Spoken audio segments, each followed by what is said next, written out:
नमस्कार प्यारे विद्यार्थियों।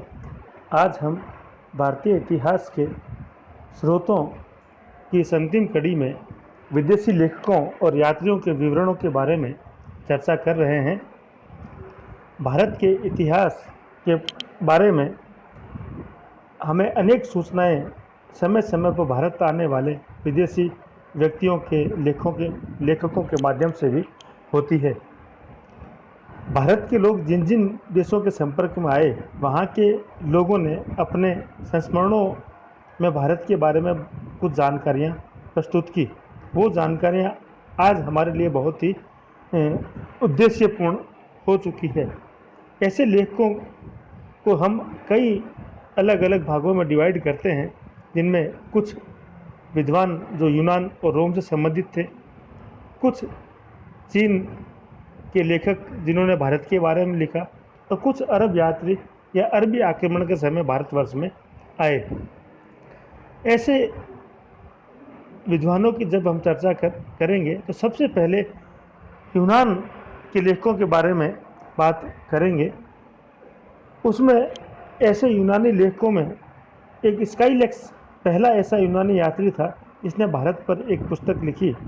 यद्यपि भारत के बारे में जानकारी बहुत अल्प है, क्योंकि उसने अधिकांश जानकारियाँ जो लिखी वो निचली काबुल घाटी, कश्मीर के कुछ हिस्से और सिंधु प्रदेश के बारे में ही लिखी, क्योंकि ईरान के राजा दारा ने समुद्री मार्ग का पता लगाने के लिए उसको भेजा था कि सिंधु नदी समुद्र में कहाँ पर गिरती है। अतः वह सिंधु नदी के मुहाने तक जब पहुंचा तो थोड़ी बहुत जानकारी भारतवर्ष के बारे में उसने ज़रूर प्रस्तुत की थी। इसी प्रकार हेकेटियस एक दूसरा ऐसा भूगोलवेता था जिसने अपने ग्रंथ जियोग्राफी में कुछ भारतीय स्थानों का उल्लेख किया है, जिसमें से एक है, वो कहता है कि सिंधु के उस पार एक बड़ा रेगिस्तान है। इसी प्रकार सबसे प्रमुख इतिहासकारों में अपन हेरोडोटस का नाम आता है। हेरोडोटस को इतिहास का जन्मदाता भी कहा जाता है। उसने अपनी पुस्तक हिस्टोरिका में भारत और भारतवासियों के बारे में अपेक्षाकृत अधिक विवरण प्रस्तुत किया है। यद्यपि बहुत सारी सामग्री प्रचलित किस्सों और अफवाहों पर आधारित है, लेकिन फिर भी जो कुछ उसने लिखा है उससे हमें एक अवधारणाएं हमारे मन में जरूर प्रकट हो जाती है। इसी प्रकार टीसीएस जो ईरान के दरबार का एक विद्वान था, उसने ईरानी दरबार में आने वाले दूतों और राज कर्मचारियों से भारत के विषय में जो कुछ सुना उसको अपनी पुस्तक में स्थान प्रदान कर दिया। सिकंदर के अभियान के साथ साथ उनके सहायक और अनेक साहित्यकार और वैज्ञानिक भी उनके साथ आए थे, इन्होंने भारत के बारे में पहली बार पश्चिमी जगत को प्रत्यक्ष अनुभव आधारित प्रामाणिक जानकारी उपलब्ध कराई। सिकंदर के समकालीन लेखकों में नियार्कस, ऑनसिक्रिट्स और एरिस्टोबुलस इत्यादि मुख्यतः हैं। यद्यपि इनकी रचनाएं वर्तमान में मूल रूप में प्राप्त नहीं है, लेकिन इनके बाद की आने वाली लेखकों की पीढ़ी ने बार बार इनके उद्धरणों का उल्लेख किया है।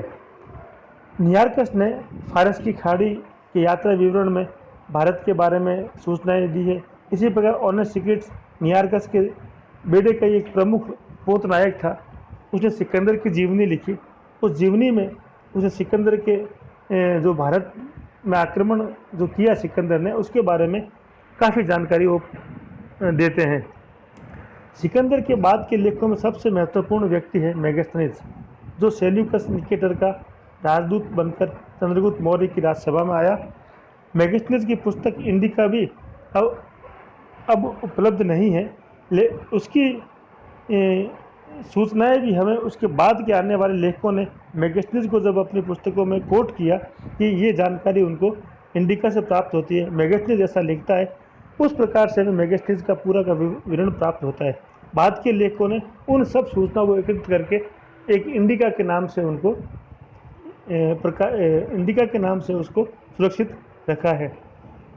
मेगास्थनीज के बाद के लेखकों में डायमेकस और डायनिसिस, जो बिंदुसार के समय में मौर्य राजसभा में रहे,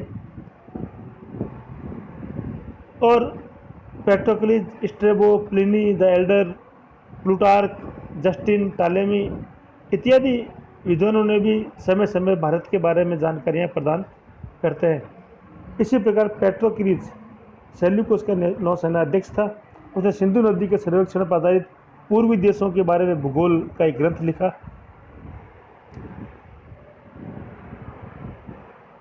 यूनानी इतिहास का तो भूगोलवेत्ता स्ट्रेबो, जिसका जन्म ईसा पूर्व 63 में हुआ, उसका लिखित ग्रंथ भूगोल इस विधा पर बहुत महत्वपूर्ण ग्रंथ है। इसने भारत के बारे में प्रचुर मात्रा में सूचनाएं उपलब्ध कराई है। इसी प्रकार रोमन इतिहास का प्लिनी द एल्डर ने नेचुरल हिस्टोरिया नामक पुस्तक जो लिखी, उसमें भारत के बारे में, भारत के मनुष्यों के बारे में, भारत के भूगोल के बारे में, जीव विज्ञान के बारे में इत्यादि विशद विवेचन प्रस्तुत किया है। इसी प्रकार वो भारत और इटली के मध्य होने वाले व्यापार की जानकारी भी प्रदान करता है। भारत के खनिज पदार्थों, पेड़ पौधों, पशुओं के बारे में भी काफ़ी सूचनाएं उपलब्ध होती है। इसी प्रकार यूनानी लेखक प्लूटार्क ने अपनी पुस्तक लाइफ ऑफ अलेक्जेंडर में नंदवंश एवं चंद्रगुप्त मौर्य से संबंधित कई प्रसंगों का उल्लेख किया है। यूनानी इतिहासकार एरियन ने एनाबेसिस ऑफ अलेक्जेंडर एवं इंडिका नामक 2 ग्रंथों की रचना की। उसमें भी सिकंदर के भारत में जो आक्रमण किए गए उसके बारे में जानकारी प्रदान करते हैं। इनके साथ साथ इसमें जस्टिन, टोलेमी इत्यादि विद्वानों ने भी समय समय पर भारत के बारे में जानकारियाँ प्रदान की है।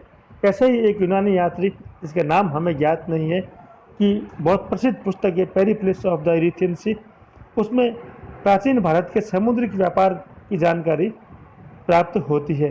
पेरिप्लस ने ही सबसे पहले हिंद महासागर और भारतीय समुद्र तट की यात्रा की और उसने भारतीय मानसून के बारे में भी जानकारी प्रदान की। और वो लिखता है कि भारत के बंदरगाहों से जो आयात निर्यात की जाने जो वस्तुएं हैं रोम को जाती है, उसकी की पूरी सूची वो उपलब्ध करवा देता है। भारतीय इतिहास के तिथि क्रम के निर्धारण में यूनानी लेखकों का बहुत महत्वपूर्ण योगदान है। सिकंदर के आक्रमण का भारतीय साक्ष्यों में कहीं भी उल्लेख नहीं है। यूनानियों के विवरण से सिकंदर के भारत आक्रमण की जानकारी प्राप्त होती है और चंद्रगुप्त मौर्य का भी उसने उल्लेख किया है। वो चंद्रगुप्त को सेंड्रोकोटस के नाम से लिखते हैं। इस आधार पर चंद्रगुप्त मौर्य के राज्यारोहण की तिथि 322 ईसा पूर्व हम निश्चित करते हैं। यदि ये यूनानी वृत्तांत हमारे पास नहीं होते तो शायद हम चंद्रगुप्त मौर्य और अशोक की तिथि क्रम का भी अभी तक सही अनुमान नहीं लगा पाते। इन यूनानी लेखकों के अलावा चीनी लेखकों के भी बहुत सारे ऐसे वृत्तांत हैं जो भी भारतीय इतिहास के बारे में जानकारियाँ प्रदान करते हैं। बौद्ध धर्म भारत से चीन पहुंचा, वहाँ लोकप्रिय हुआ, तो बौद्ध धर्म और तीर्थ स्थलों की यात्रा और बौद्ध धर्म ग्रंथों के अध्ययन के उद्देश्य से अनेक चीनी यात्री समय समय पर भारत आए। इन्होंने भारत में जो कुछ देखा सुना उसे अपने यात्रा वृत्तांतों में लेखबद्ध किया। ये वृत्तांत समसामयिकता एवं प्रत्यक्षदर्शी गुणों के कारण तकनीकी इतिहास के प्रमाणिक स्रोत बन गए हैं। इन यात्रा वृत्तांतों का अतिरिक्त चीन में रहते हुए कुछ चीनी लेखकों ने भारत के बारे में भी बहुत सारी बातें लिखी है। ऐसे लेखकों में सुमाचीन, फाहियान, सुंगयुन, वेनसांग, हुइली, इत्सिंग, मा त्वालिन और चाउ जुकुआ इत्यादि महत्वपूर्ण लेखक यात्री हैं। सुमाचीन को चीनी अपने इतिहास का जन्मदाता मानते हैं। उनके द्वारा लिखित प्रथम शताब्दी ईसा पूर्व में लिखित इतिहास ग्रंथ में भारत के संबंध में जानकारियाँ प्राप्त होती है। इसी प्रकार फाहियान चंद्रगुप्त विक्रमादित्य के काल में भारत आया और लगभग 15 वर्ष तक भारत में रहा। फाहियान के भारत आने का मुख्य प्रयोजन बौद्ध पांडुलिपियों का संग्रह करना और बौद्ध तीर्थ स्थलों की यात्रा करना था। अतः उसने अपना अधिकांश समय बौद्ध विहारों और केंद्रों में ही बिताया। फाहियान ने भारत के धार्मिक जीवन विशेष कर बौद्ध धर्म की तत्कालीन अवस्था के बारे में अनेक जानकारियाँ प्रदान की है। उसने मध्य देश के शासन और सामाजिक जीवन का विवरण भी दिया है। वह 3 वर्ष पाटलिपुत्र में रहा और पाटलिपुत्र के दरबार के बारे में बहुत सारी जानकारियाँ उन्होंने लिखी है, लेकिन वो भारत के तत्कालीन सम्राट का नाम उल्लेख तक नहीं करता है। इससे हमें अंदाज लगा सकते हैं कि उनका उद्देश्य राजनीतिक घटनाओं को न लिखना होकर केवल धार्मिक अध्ययन तक की उनका उद्देश्य सीमित था। इसी प्रकार सुंगयुन 518 ईस्वी में भारत आया और उसने अपने 3 वर्ष के प्रवास में लगभग 170 ग्रंथों की प्रतियां इकट्ठी की और कुछ एक सूचनाएं भारत के बारे में वो लिखता है। हेनसांग सम्राट हर्ष के काल में भारत आया और लगभग 16 वर्ष भारत में रहा। इन 16 वर्षों में वो बौद्ध तीर्थस्थलों, विहारों, मठों, विश्वविद्यालयों, राज्यसभाओं में घूमता रहा। कन्नौज और नालंदा में विशेष रूप से वह रहा। हेनसांग के यात्रा वर्तन में भारत के धार्मिक, सामाजिक, राजनीतिक जीवन के अध्ययन के लिए प्रचुर सामग्री हमें उपलब्ध होती है। इसी प्रकार हुई भी हेनसांग का मित्र था। उसने हेनसांग के जीवन पर एक पुस्तक रचना की।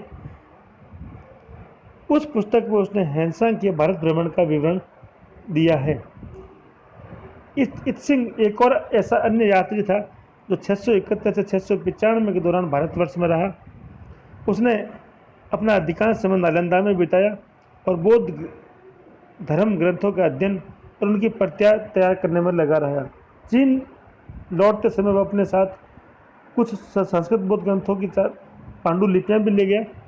इत्सिंग ने अपनी पुस्तक a record of the Buddhist religion as practised in India में बौद्ध धर्म और संघ के संबंधित विवरण ही अधिक दिया है। राजनीतिक विषयों की जानकारी उसने बहुत कम लिखी है। मातवालिन जरूर अपने विवरणों में शिलादित्य को मगध राज की उपाधि धारण करने की जानकारी प्रदान करता है। इसके अलावा अरब लेखकों ने भारतवर्ष के बारे में बहुत सारी जानकारी प्रदान की है। 8वीं शताब्दी ईसा पूर्व से अरब यात्रियों, व्यापारियों और लेखकों के माध्यम से भारत के साथ उनके व्यापारिक संबंध शुरू हो जाते हैं। भारत के संदर्भ में उन्होंने बहुत सारी जानकारियाँ प्रदान की है। ऐसे लेखकों में सुलेमान अल बिलादुरी, इब्न अल फाकी, अब्बू जैद हसन, अल मसूदी, अल बरनी और हसन निज़ामी इत्यादि मुख्य हैं। सुलेमान 9वीं शताब्दी में भारत आया। उसने अपनी पुस्तक सिलसिलातुल तवारीख में प्रतिहार राजाओं के बारे में जानकारी दी है। उसने प्रतिहार राजा भोज के प्रशासन की वो प्रशंसा भी करता है और लिखता है कि मुल्तान में प्रतिहारों का बड़ा आतंक था। इसी प्रकार अल बिलादुरी अपनी पुस्तक फतुह अल बलदान में सिंध के अरब प्रांतपाल और जुनैद द्वारा पश्चिमी भारत में किए गए आक्रमणों का वर्णन प्रस्तुत करता है, जिसमें गुर्जर क्षेत्र का भी उल्लेख करता है। इसी प्रकार अल मसूदी 941 से 943 तक 2 वर्ष तक भारत में रहा। अपनी पुस्तक मुर्जुल जहाब में उसने उस समय के भारत, विशेषकर राष्ट्रकूट राजाओं की उपलब्धियों का विवरण प्रस्तुत करता है। अरब लेखकों में सबसे अधिक प्रसिद्ध अल बरूनी है, जो महमूद गजनवी के साथ भारत आया। उसने अपनी पुस्तक तहकीक उल हिंद में भारतीय भूगोल, ज्योतिष, गणित, भौतिकी, रसायन शास्त्र, दर्शन, धर्म, समाज, रीति रिवाज इत्यादि के बारे में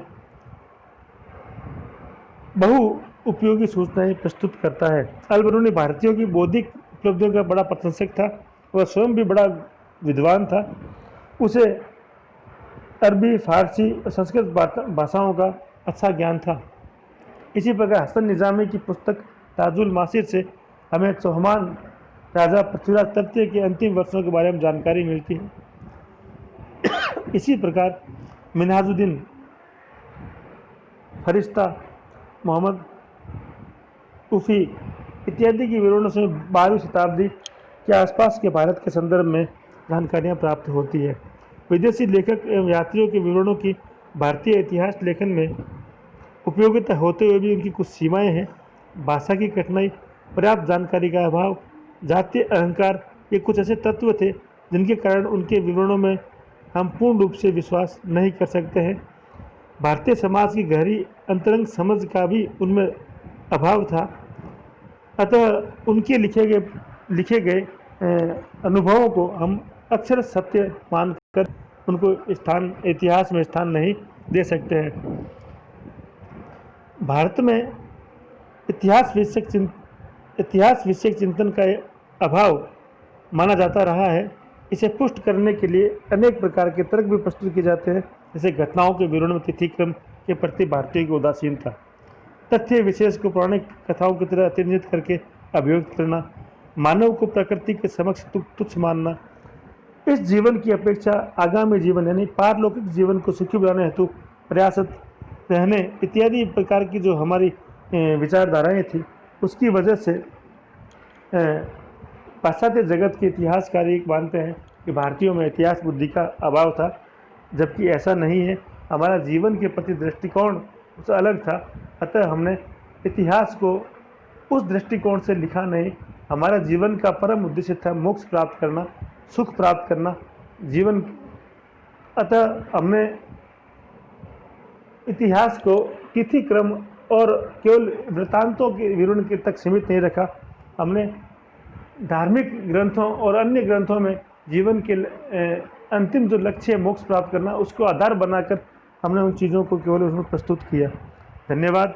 अब आज हमारा ये सारा का सारा जो सीरीज कड़ी थी भारतीय इतिहास जानने की, उसको आज हम समाप्त करते हैं। अब अगली में हम नेक्स्ट दूसरे टॉपिक पर चर्चा करेंगे। धन्यवाद। जय हिंद, जय भारत।